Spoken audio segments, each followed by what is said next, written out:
अस्सलाम वालेकुम। सिरात मुस्तकीम चैनल के ज़रिए आप तमाम हजरात से एक और अहम तरीन ख़बर शेयर की जा रही है, जो कि सऊदी वज़ारत दाखिला की जानिब से एक और अहम शहर में कर्फ्यू के बारे में अहम मालूमात शेयर की गई हैं। तफसीलात कुछ ये हैं कि जद्दा के इलाके से खबर आई है कि जद्दा में वज़ारत दाखिला ने कुछ ख़ास एरिया, यानी पूरे जद्दा को बंद नहीं किया गया, कुछ ख़ास एरिया वो मैं बताता हूँ क्योंकि इन इलाकों में काफ़ी गैर मुल्की रहते हैं, लिहाजा बहुत एहतियात करें। इसकी तफसीलात आपको लाजमन पता होनी चाहिए।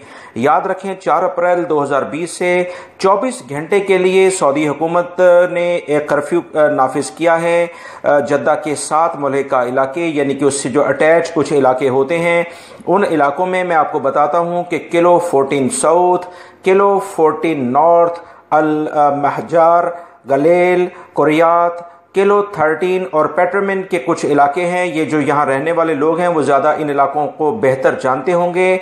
जो मुल्हिका इलाके जद्दा से हैं इनमें ये कर्फ्यू 24 घंटे के लिए नाफिज किया गया है। मजीद वज़ारत दाखिला यानी सिक्योरिटी इदारों के तर्जुमान ने बताया कि सुबह 6 बजे से दोपहर 3 बजे तक सेहत के लिए या खाने पीने की